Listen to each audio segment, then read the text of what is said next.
Hello everyone, Colonel Panic here. Welcome back to the channel at Arcade 1983. Today we are talking about the best handhelds of 2022. Stay tuned for our thoughts. We're going to start off talking about the Steam Deck today. And while this device was released in 2021, it was not readily available until 2022. Currently, the Steam Deck is available for 1 to 2 week delivery from Valve Corp. You can order it directly from their website, and I can tell you that shipping is quite speedy. This device is an x86 processor device. It's running a custom version of Linux that Valve has named SteamOS, and its power, portability, battery life, and operating system benefits are its main draw. That, coupled with the price for an entry-level device for $400, it creates a platform which cannot be beat for price, availability, and performance. Currently, any game that you have in your Steam library can be made available to you. Now, of course, there is a rating system on whether or not it's compatible with the Steam Deck and whether or not it can be played, but I can tell you that under our experience, even games that have not yet been tested, like Return to Castle Wolfenstein, as you see on our home screen here, work flawlessly. Not only that, but particularly older games like that, which were meant to be played with a mouse and keyboard, not a controller, work fantastic. All of that translation has already been done, and a lot of your older titles will be able to be played on the Steam Deck via SteamOS. You can also install Windows on the Steam Deck, but I don't recommend it, as SteamOS has been custom built for this device and is the best way to play your games. There have been some game developers and game studios that have not brought their games to SteamOS yet. However, because of the Steam Deck's popularity, I do see that changing in the future. Specifically, I'm talking about games like Call of Duty and Fortnite, which are already seeing some availability on the Steam Deck. The main drawback to the Steam Deck is its physical size. Obviously, you can see that in my hands, the device is quite large. However, with that large size comes a 7-inch screen. With a 720p resolution IPS display, you're not going to do any high-resolution gaming on the Steam Deck. However, with a screen size of 7 inches, I highly doubt that a higher resolution panel would have brought that much improvement in the gameplay experience. I suppose we can always look forward to the future for additional upgrades from Valve Corp. The next handheld we're going to be taking a look at today is the Retroid Pocket 3 Plus. Now, this device was rife with controversy when it was initially released, mostly because Retroid had released a previous device not 2 months before the release of this device. The previous device had the exact same form factor and all of the same physical characteristics, save for the new translucent shells. However, the updated Retroid Pocket 3 Plus included a much more powerful processor, which allows for additional compatibility for retro systems. Now, this device runs Android and consequently has a different suite of applications and games that can be played on it. We have found that this system is mostly suited for Nintendo 64 and DS and some GameCube games, more than previous three Retroid Pocket 3. And in addition to that, it has great Android gaming performance. Specifically, a game like World of Warship's Bliss works very well on this device and performs very well. Now, the Retroid Pocket 3 comes with a 4500 milliamp hour battery, which does provide for some extended gameplay. However, the new processor does use a bit more power than the Retroid Pocket 3 did. Generally, you'll get pretty good battery life, between 4 and 5 hours of intense play. Coming in with a price point of $150, you're getting a lot of value for your money here with this device. Not only are you able to emulate lots and lots of retro systems, in addition to that, you'll get access to the Android gaming library, which does have some pretty good heavy hitters. GTA being one of them, World of Warships here, which I'm a fan of, and others that are available. This device, however, is not as available as the Steam Deck in that you will order it directly from GoRetroid.com, and you will probably see between 2 to 3 to 4 weeks of delivery time. This ships directly from China, and so it is going to be subject to any changes in Chinese policy for shipping and manufacturing. We're a big fan of the translucent shells that Retroid has offered with this device. This is the ice blue shell that we have from Retroid. There is a atomic purple shell that looks great. So head over to their website. Look through the links in the description below so you can take a look at it yourself. But we're a big fan of this device, mostly for its portability and the ability to just throw our handheld into a pocket and bring it with us anywhere we want to go. Last but not least, we're going to talk about the Miyoo Mini. Now, this little handheld has been seeing some fantastic popularity amongst the Retroid gaming community. It does run a proprietary version of Linux, which is closed sourced at this time from Miyoo.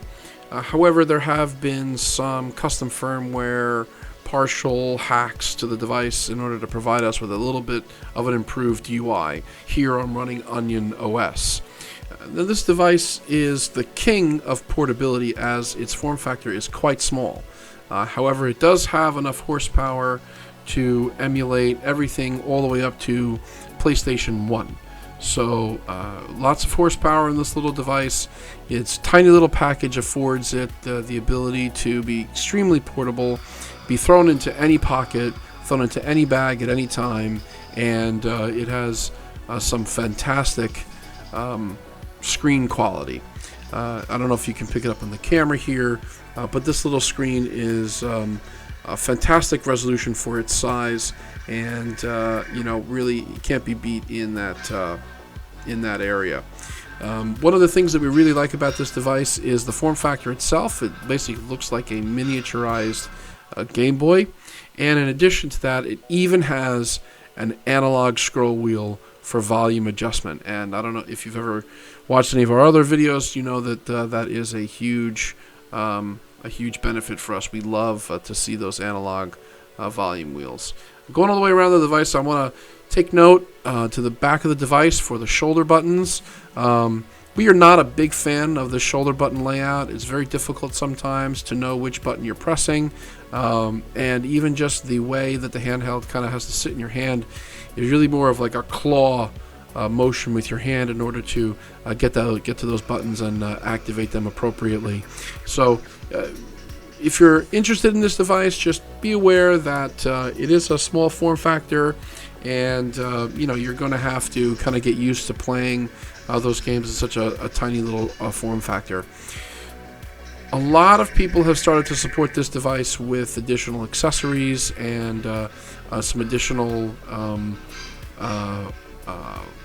magnetic docks, which we have one of those. We actually even also have an overlay here on the front panel to match the Nintendo Game Boy markings here. Obviously some additional stickers on the back here that the device doesn't originally come with. So we've customized this device quite a bit for ourselves. And I also want to take note, this device is a version 1, generation 1 device, which means it does have a removable battery, which in our opinion is far better than the version 2 and 3 with which they have switched over to a internally stored battery, an internally connected battery that you have to swap out and swap in, which is a little bit more of a proprietary battery. This obviously is a Samsung battery. We replaced the Miyoo battery with a Samsung battery because it had a little bit more performance, and that's the kind of thing you can do when devices use a standardized battery form factor, which we love to see, because going forward in the future, these batteries are going to need to be replaced, and using a standard form factor means that you can find them anywhere on the internet.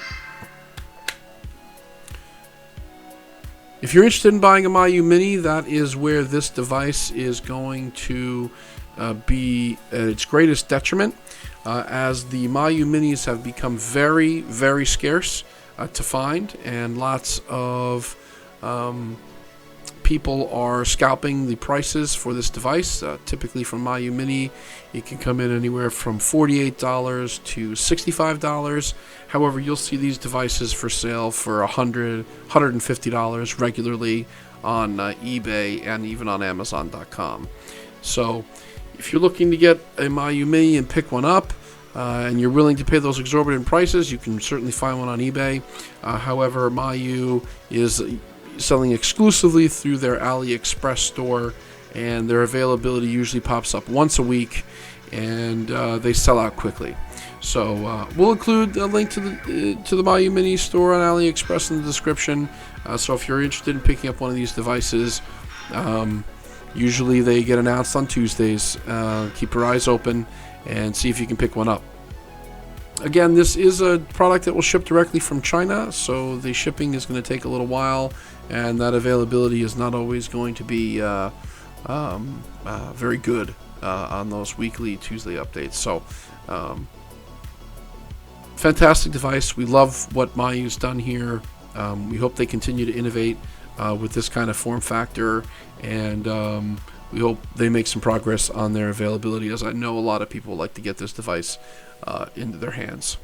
Well, we hope you enjoyed the video today. Those are our best handheld devices of 2022. Now, a lot of people have been asking me, Colonel, of the 3 devices, which one would you pick if you had to pick one?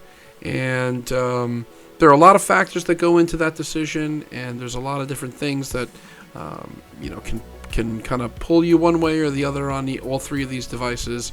And while they all offer their own individual benefits and have their own pros and cons, for us, our number 1 device that we're going to pick this year is the Valve Steam Deck.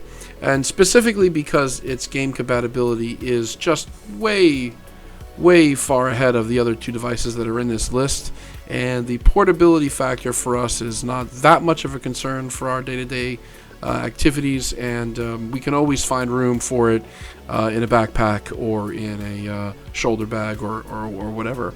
So if you can save up a few extra pennies, save your money, get yourself a Valve Steam Deck for $399 on steampowered.com, and get yourself a nice big micro SD card in there to give yourself some additional storage, because the base model is only going to give you 64 gigs of storage, which will get eaten up quickly.